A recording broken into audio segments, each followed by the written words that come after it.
सावली देते, पक्ष्यांचा आनंद देते, अनेक प्रकारच्या वनस्पत्या देते, अनेक प्रकारचे फलं देते, अनेक प्रकारचं धान्य देते, अनेक प्रकारच्या भाज्या देते। उत्कृष्ट प्रकारची मिरचीला तिखटपणाची चव देणारी माझी माता आहे। गुळाला गोडी देणारी, ऊसाला गोडी देणारी ही माझी माता आहे। फुलाला रंग आणि सुगंध देणारी माझी माता आहे। प्रत्येक भिन्न भिन्न फळभाज्यांना वेगळ्या वेगळ्यांची चव देणारी ही माझी माता आहे। या मातीच्या कणाकणामध्ये माझ्या परमात्म्यांचं कणकण में भगवान जो असं म्हटलेलं आहे। याच मातीच्या पवित्र मातीच्या पुतळ्याला आम्ही लक्ष्मी करून मानतो आणि तिची संपूर्ण भारतभर लक्ष्मी मातीची पूजा करतो। ही भारत माझा प्रत्यक्षात लक्ष्मी आहे। याच मातीच्या एका मातीचा गोळा करतो आणि त्याचा गणपती करतो, कारण ते संपूर्ण विघ्नहर्ता आहे, बुद्धिदाता आहे। याच मातीच्या स्पर्शाने माणसाची बुद्धी वाढीला लागते, याच मातीच्या स्पर्शाने माणसाची बुद्धी चालते। ही माता याच मातीच्या एका पवित्र अशा असणाऱ्या एका पुतळ्यांचा आम्ही आणि हे करतो। अनेक देवदेवतांना जन्म देणारी हिच्यापासूनच गाडगा आहे, हिच्यापासून मडका आहे। ज्या मडक्यापासून आम्हाला पहिल्या मडक्यामध्ये आम्हाला स्नान घातलेलं आहे, दुसऱ्या मडक्यामध्ये आमच्या वारकरी साधू संतांनी काला केलेला आहे। तो काला आमच्या परमात्मा कृष्ण परमात्म्याने द्वापार युगामध्ये, कारण शिंके लांबविले दुरी अनाधी कालामध्ये मातीचा वापर करून त्या मातीच्या वापरामध्ये गाई म्हशीच्या दुधाला तापवत असताना काही ऊर्जा देणारी ही काळी माता आहे, भूमाता आहे। यातूनच सुंदर असं दुधाला ऊर्जा मिळायची। त्याच्यातून तुपाचा जन्म होण्यासाठी दही सुद्धा हिच्यामध्ये शांती, हिच्यामध्ये क्रांती आणि हिच्यामध्ये सर्व सुखाची विश्रांती आहे। अशी विश्रांती देणारी ही कृषी माता आहे। म्हणून भारत माझा कृषी प्रधान देश आहे। मी सर्व शेतकऱ्यांना आवाहन करू इच्छितो की मायबाप हो, आपल्या शेतामध्ये एक सुंदर अशी बैलजोडी असणं महत्त्वाची आहे, आपल्या खुट्यावरती एक गाय असणं महत्त्वाची आहे आणि काळी मातेला पायातील वाहन काढून प्रत्येक शेतकऱ्याने नमन केलं पाहिजे। आज जरी शेतकरी म्हणत असेल आम्हाला पुरत नाही, तरी या संपूर्ण विश्वातला प्रत्येक मानव शेती मातेतलंच अन्न खाऊन जगतो, शेती मातेतलीच भाजी खातो। शेती आमची साखर देते, शेती आमची भाकर देते, शेती आमची दूध देते, शेती आमची तेल देते, शेती आमची तूप देते।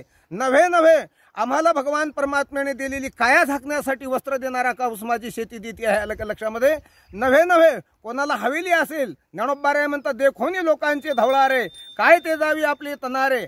अरे सामान्य माणसाला काही जर नसेल ना, तर तो माणूस या शेतातल्या 4 लाकडं तोडतो आणि शेती मातेतील 4 पेंढ्या गवत कापून सुंदर अशी झोपडी मानतो। अनेक युगायुगापर्यंत झोपड्यांची, आजही झोपड्यांची मोठी किंमत आहे। माझे साधू संत, मठाधिपती साधू संत, आखाड्यातील साधू संत जे कुंभामध्ये स्नान करतात आणि आजच्या स्नानातून संपूर्ण भारतीयांना आशीर्वाद देतात की तुम्ही कोरोनासारख्या महाबिमारीतून मुक्त व्हाल आणि मुक्त होऊन महाराज जीवनभर चांगले आनंदाने जगाल, संपूर्ण जग आनंदाने जगावं हीच भगवंताला शुभेच्छा करतो।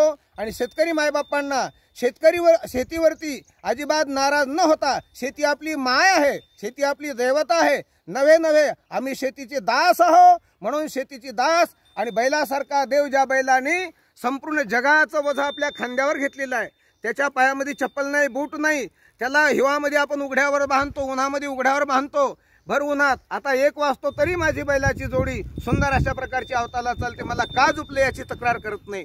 वळलं खाणारी, शिळा खाणारी नाही, त्या वेळेला महाराज पाणी पाजलं एक टाइम तहान भूक राखून राहणारी ही जात आणि याच्याकडे कुठलाही लोभ नाही, स्वार्थ नाही, निस्वार्थपणे। म्हणून बैल हा शेतकऱ्यांचा प्राण आहे, बैल हा तुमचा आमचा बंधू आहे, बैल हा तुमचा आमचा बाप आहे। नव्हे श्रीमद भागवताच्या माध्यमातून बैलाने धर्माचं रूप करून बैल हा धर्म आहे। म्हणून यदा ही धर्मश्च ग्लानिर्भवति भारतः, भारतांचा धर्म असेल तर माझा बैल आहे, भारतांचा मेन प्राण असेल तर माझी काळी माता आहे, भारतांचं मेन वैशिष्ट्य असेल तर गो माता आहे।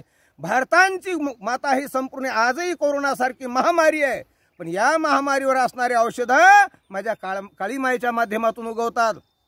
अन्य औषध आहेत, गुळवेल आहे, कावळमुळी आहे, बेल आहे, लिंब आहे, आवळा आहे, अनेक प्रकारची औषधी आपल्याला इथून प्राप्त करता येते। बोर आहे, बिबा आहे आणि मोठ्यात मोठी संजीवनी आजही कोरोनाच्या विषयावर कोणाला लागणाऱ्या मायबापाने आणि गुळवेलांचा वापर करावा। आपल्या शेतामध्ये बिलायची नावाचा वृक्ष उगवतो, त्याचा जर काढा घेतला तर यदा कदाचित कुठल्याही बिमारीला शरण जायचं काम नाही। रुचकीसारखा महावृक्ष जी फुलं देवांना पूजनीय आहेत, संतांना पूजनीय आहेत, अशी ती वनस्पती आहे आणि याच्यावर संपूर्ण जगाची आणि 2 टाइमची उदरपुटी होते। इथेच विश्रांती घेतो, हिच्यावरच चालतो, हिच्यावरच बोलतो। शेवटी ही माता ओटी पसरते आणि माझे बालक माझ्या ओटीत द्या म्हणून याच्यामध्ये 3 हाताचा खरडा खतून आपण याच्यामध्ये सामावल्या जातो अशी सर्वांगाने संपूर्ण विश्वाची असणारी माता ही माझी भारत माता आहे, ही माझी भूमाता आहे.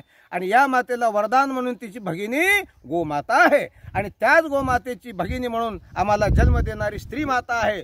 स्त्री दैवत ही फार मोठा आहे. स्त्रीच्या माध्यमातून राजे जन्माला आले, स्त्रीच्या माध्यमातून देव जन्माला आले, स्त्रीच्या वंशातून महाराज मोठमोठे संत जन्माला आले. नवे नवे संपूर्ण जगाची जगत जननी असणारी स्त्री आहे.